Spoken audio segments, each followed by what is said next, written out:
Hi everyone, I'm Stan Mallow, the Paranormal Yapper. I welcome you to join me in viewing part 2 of my interview with famed Crystal Skull and paranormal explorer Joshua Shapiro. In addition to your continued interest in crystal skulls and involvement with crystal skull explorers, you, Joshua, have become very involved in exploring and investigating a number of other fields of studies which are linked to what is really going on in our world right now. This includes the truth about our past history, the shape of our world, and our spiritual relationship with Creator. Could you elaborate on that? Oh, God, all three of those are very comprehensive. I don't know where to start. I'm going to be spontaneous. It's the only way, because I know we only have a short time. But hopefully, Stan, you'll bring me back so I can go into these things in more detail at some point. So I'm just going to do it real fast like. So Tartaria is the name of a past civilization, which actually the president of Russia has spoken about publicly, Putin. And also there was another time, of course, in the US, we never see his broadcast, but on Telegram, they're showing his broadcast. There was a map behind him where it showed Russia at one time was called Tartaria. Tartaria, to me, represents a clue that we have not been taught the true history of our world because this civilization was extremely advanced. All we have left basically of them is old maps that show it existed and the buildings, very advanced buildings with tall doors and columns and antennas and towers, because it is stated that they were able to link into the energies of the earth to have free energy. And these buildings were able to had a device inside of them to conduct those energies. So Tartaria is what I've studied. I have a free ebook about it that talks about the clues that this civilization exists. So it's these old buildings plus what are called star forts that are buildings that still exist from Tartaria. And also there are pictures of very tall people like around the late 1800s or 1900s. Or I'm from Chicago. So why in 1893 when they had the Chicago World's Fair with 100 of these beautiful buildings, which I think were Tartaria, they took down 97 of them immediately. And I've been in the three that are left, the Art Institute, the Field Museum, and the Museum of Science and Industry. So that's history. For the Earth, you're talking about flat Earth, which is very involved. Basically, the theory of flat Earth says we live on a flat plane with a dome over us. Antarctica is an ice wall that's at the very edge of the Earth. That would be behind the dome. The sun and the moon would be underneath the dome, only 32 miles across and about 50 miles high. Now, I know for some people, when you get into flat Earth and you hear what I'm saying, you go, ridiculous. There's no way this is possible. But there is a man in the 1830s in England who did a very simple test that's based on mathematics. So I'll throw this out so anybody could do this, is he went to a channel in England that went straight across until it hit a bridge. He stood in the water 6 miles away with a telescope. He had his friend go down with a boat that had a flag. Now, according to our scientists, if the Earth is a globe with about 25,000 miles at the equator around, there's a mathematical formula that would describe the horizon, how it would block your vision at a certain distance. That formula is for every mile you walk away from your point that you're looking at the horizon squared times 8 inches will be the height of the horizon of the curvature of the Earth. If this friend goes 6 miles down, then that would be 6 squared, 36 times 8, which is 288 inches, which would be equal to 24 feet. So him in the water with the telescope looking straight ahead should not be able to see his friend because of the curvature of the Earth, but he was able to see him straight on. That is the most simple proof I know to show that we're on a flat plane. This doesn't include pilots saying when they go up into the sky, oh, it's flat. This doesn't include the documents that I put into the book from NASA for an experimental aircraft where they said the Earth is a non-rotating flat surface, trying to help their pilots fly. So this is some, very briefly, information to support the idea that we're not there. Now, as far as spiritual, these are the keys that I have discovered, which of course would take a lot more explanation, but I'll just put out my thoughts. Time and space do not exist in the spiritual. Everything happens in the simultaneous now in the same place. So, for example, I feel my beloved always next to me when I'm speaking about these subjects or talking to friends. For her, there is no time and space. She can be anywhere and everywhere at the same time. Creator When I asked a question to myself, this may be the only time I heard Creator. He's saying, no, you're wrong, Joshua. Okay, fine. This is my gifts have been enhanced because of what's going on with me right now. This is the one I know.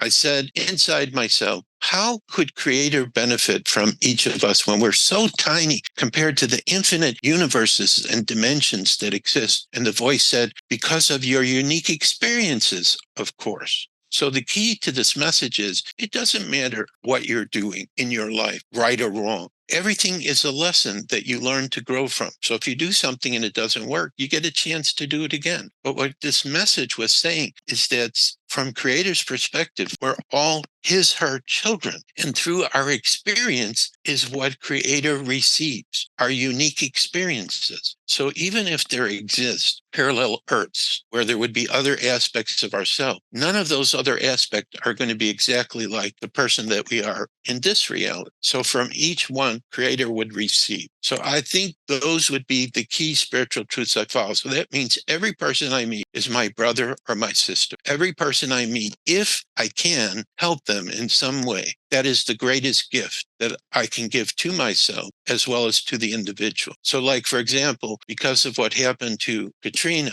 many people all of a sudden start writing, oh, you know, Joshua and Katrina, when you came and visited us, there were some incredible changes that happened and you guys really initiated some things. Or one person told me, well, because of meeting with you and you participating in this conference, I met my husband who came and spoke to me and said, yeah, I was at the conference. I really love what you had to say. So these to me very quickly would be great truths. And then I also hear this one I say in my presentations, when you are spontaneous is when Creator has the greatest opportunity to work through you in the physical reality and express him herself. So those would be, as fast as I can think of, key things I've learned in my travels in opening up to my own spirituality and listening to this voice, whatever this voice is, it gives me the wisdom, which is either Creator or higher self or guides or her that's besides me. You, Joshua, have written about meeting your future self. I find that astounding and would love to know how that came about, as well as your reaction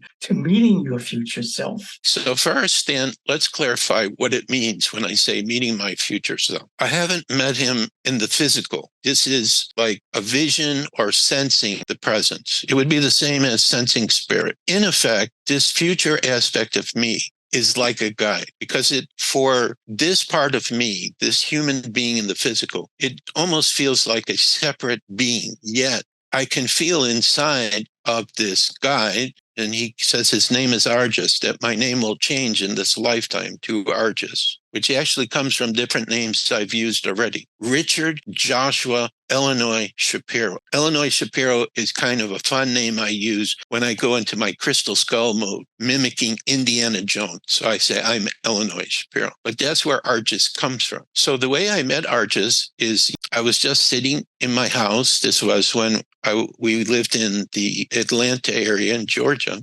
And I felt this presence. And the presence said, hello, I'm Argus. And I said, well, okay, so who are you? Oh, I'm you, Joshua, from your future. What? How can that be? How can you be from my future? I'm not there yet. How can you be me? And he basically said what I said before. Well, of course, there's no space and time. So therefore, I can come up and be with you because there is no space and time. Oh, great. So if you're me, can you tell me all the things that are going to happen to me from now to where you are? I'm very sorry, but I can't do that because that would interfere in you becoming me. You have to go through those experiences so that you can become me. So it can be a little bit complex and confusing, but at the same time, this part of me is definitely there. And through him, in my mind's eye, I'm able to see what the future will be like. Because he keeps saying between 2037 and 2040, the world as you know it will be paradise. In other words, it doesn't mean that there won't be positive things that may start happening soon, which is what I also believe, which comes from another experience that I wrote in another book. But it means that in the next, say, 14 to 17 years, We're going to open up more spiritually. We're going to have contact with our galactic brothers and sisters.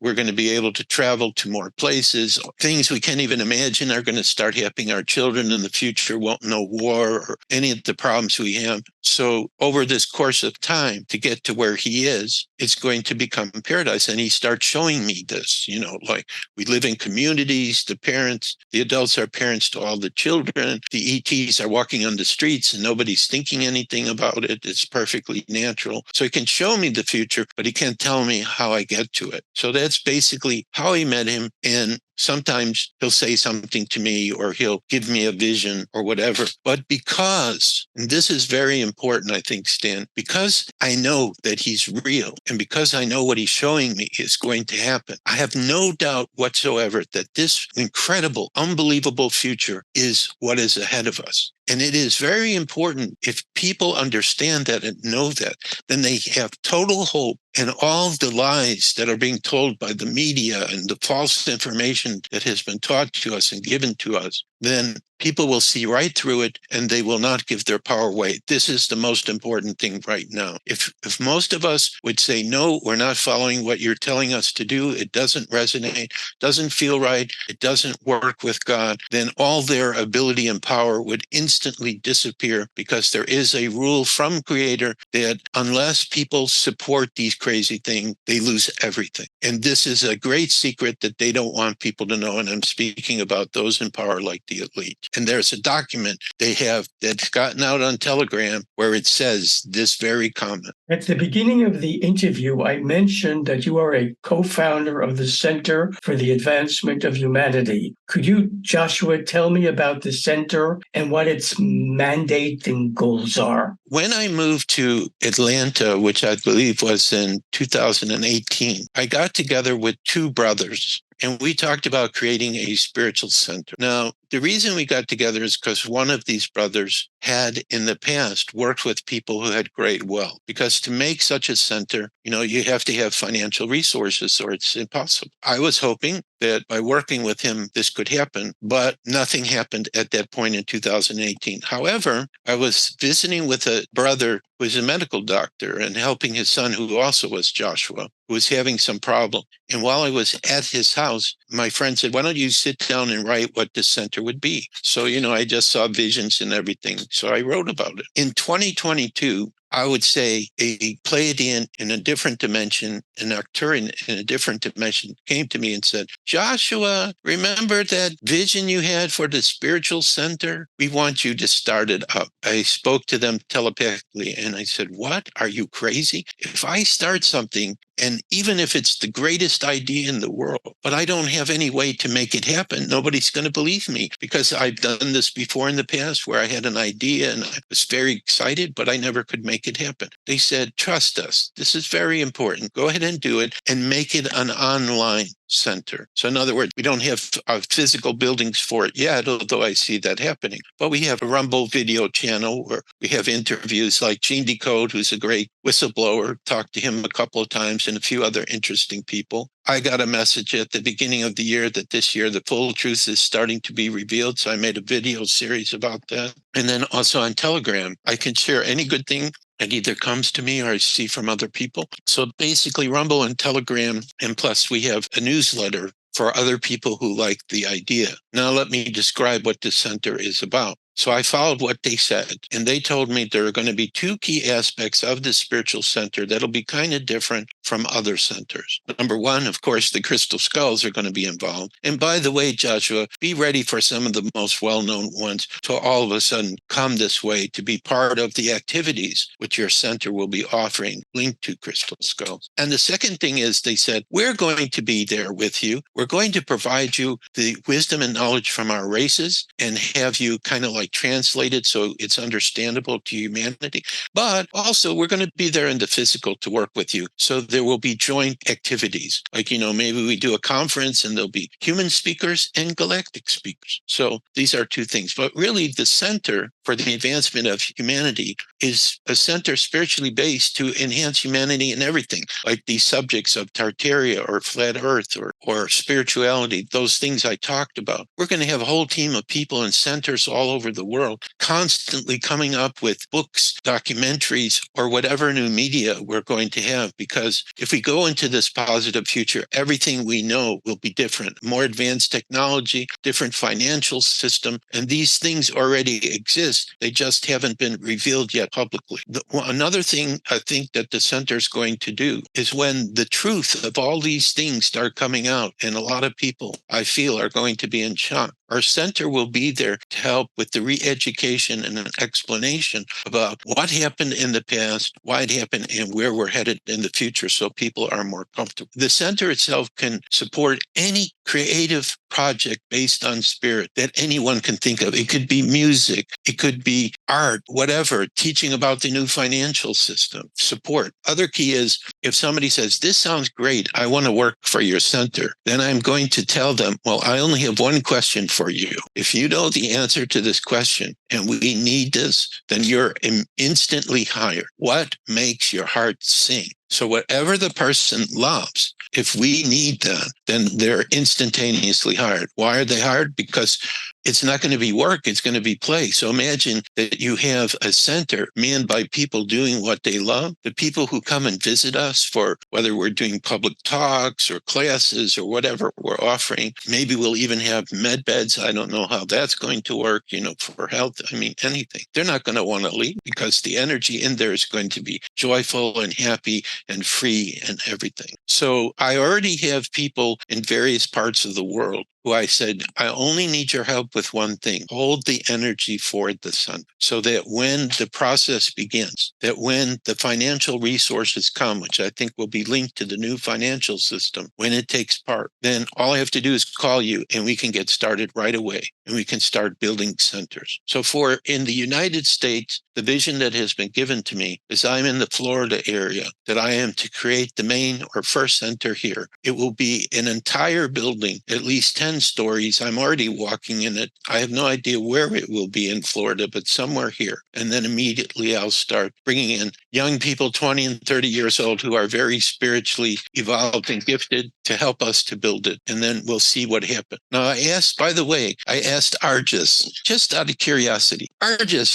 this center I'm working on? Oh, yes, I do. Is it going to be there where you are? Are you kidding me? It's going to be all over the world. That's the vision that I have for it. Now, of course, if anyone is interested, they can contact me through email and I can get them on our mailing list so they can be kept up to date. That's what was my next question to you. Should viewers of Paranormal Yacker want to order any of your books, receive free ebooks you are generously offering my audience, learn about Crystal Skull Explorers, as well as the Center for the Advancement of Humanity, how can they do that? So the easiest way to do that is just send me an email at Crystal Skull Explorers, so that's plural, Crystal Skull Explorers at gmail.com. And then I can send you direct links to the 9 free ebooks I'm offering, 7 which I've put together, 2 from other sources. The website on the crystal skulls. We have a carver from India we work with, creating a certain type of skull. I'm actually getting ready to send one out to Australia here today or tomorrow. Or any questions you have, or if you want to find out what are all these interviews and videos that we've done, or get on Telegram, just email me. That's the easiest way, and I can give you any information that you asked for. Joshua Shapiro, I thank you for being my guest on Paranormal Yacker. I very much enjoyed yakking with you, and I look forward to having future interviews with you. Thank you. Thank you so much, Stan. God bless. Hi, everyone. This is Stan Mallow, the Paranormal Yacker. I hope you enjoyed the interview you just watched. So that you don't miss any upcoming shows, be sure to subscribe to my free YouTube channel. To do that, just press the subscribe button on your screen.